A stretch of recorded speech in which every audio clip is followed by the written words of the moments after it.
Tokeni muende Kameli, mkasalimie Nabali, mzee mchoyo tena muovu, toka mbari yake Kalebu.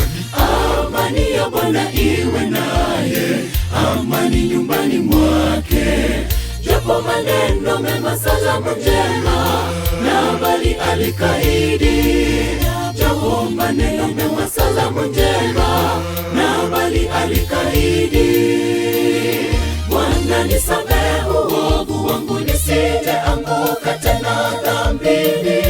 Unisafishe uozi wangu, nisife kama Nabali.